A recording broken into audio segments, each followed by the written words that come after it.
Okay, a few things to talk about. Now, obviously, we have the Israeli-Iranian war that the United States has decided to become a part of. To what that will mean, I have no idea. No idea what it's going to mean. I'm hoping that the diplomats, those reasoned individuals, will work their magic and will be peacemakers, or at least be people who will stop the escalation of the violence. That they will be the cool heads speaking to their respective leadership. But this is still a really, really trying moment. And there's lots to be said. There's lots to be said about this whole thing and about how we're moving forward. And today I was reading, and I caught it in a few different places, but it was something that was actually posted on X. It was an excrement.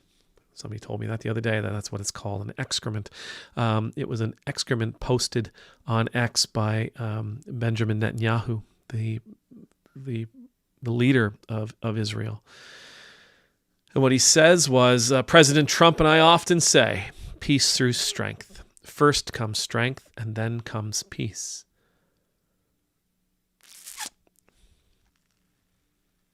First comes strength, and then comes peace. Peace through strength. We will have peace if we show the world how strong we are, if we force the world into being what we want it to be. It's a lovely thought, completely ridiculous and wildly just erroneous. Peace isn't occurred through strength. Peace doesn't happen through a show of force. And I know some will say yes, but if you look at history, and as a person, I've looked at the Second World War as an example. Look at the Second World War, and you can say, well, yes, but after the Second World War, we had peace. We had peace with Germany and with Japan. But I would challenge and say we didn't have peace with Germany and Japan after the Second World War because we forced them to capitulate, because we pushed them to a place of complete surrender. Right? That's not what brought us peace.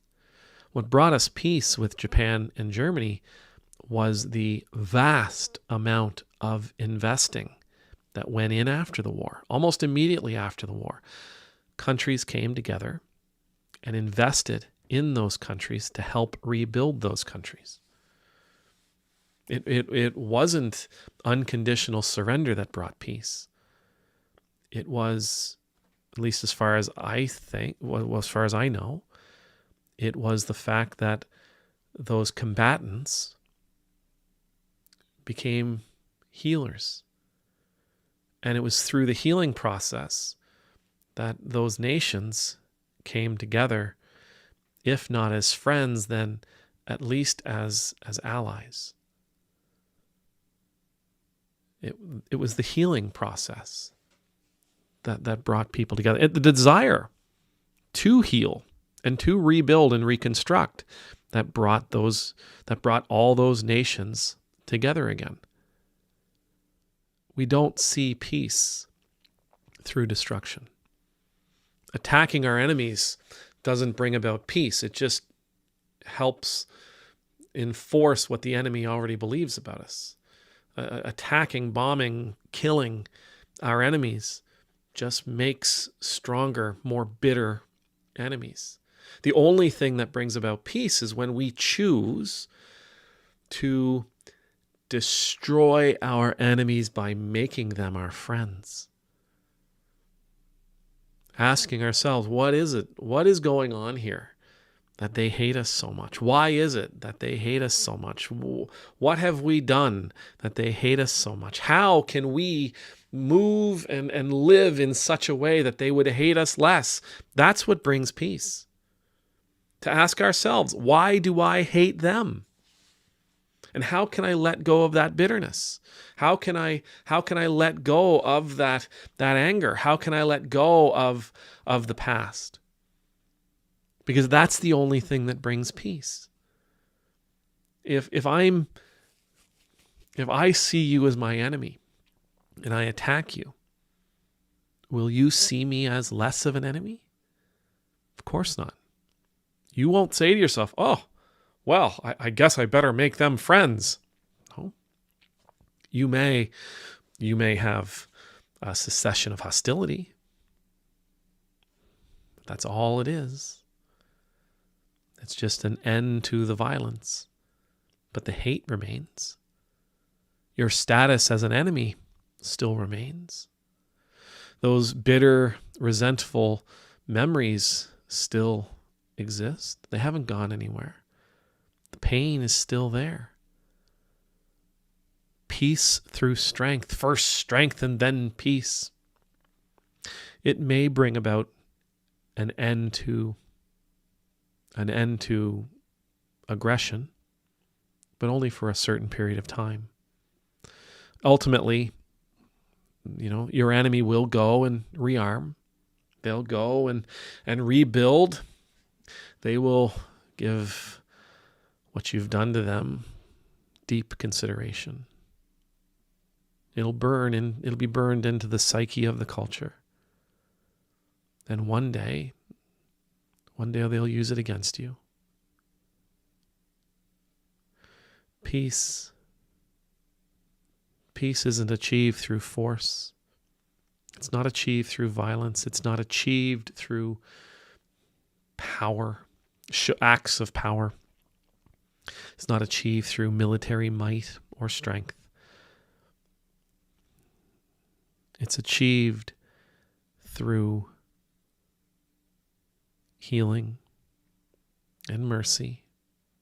It's achieved when both sides are willing to be introspective and ask themselves, where have I gone wrong in this? Ask themselves, what is it that I have done, and why is it that I have these feelings and these fears? Peace is achieved when we're willing to sit down and break bread with those we consider enemies. When we're willing to do what needs to be done in order to make friends of our enemies. It's achieved when we are bold enough and brave enough and courageous enough and I think maybe strong enough. Right? When we're strong enough to lay down our weapons. To say no more. That's peace. The cessation of hostility is not peace. It just means today there will be no violence. That is not peace. Peace is when violence isn't a possibility. And again, as we said earlier, so long as I have fear in my heart of what another will do to me, I'll never be at peace. So we can have peace when we've built a world in such a way that I don't see enemies. I see friends. I see allies. I see partners. I see others as fellow travelers on this road. That's when we have peace. It is not found through the strength of arm, it is found through the strength of heart. It's not found in our courage to attack and kill and bomb and maim and destroy. It's found in our courage to not do those things. It's found ultimately when we are able to see enemies. When we're able to see enemies no more. Amen.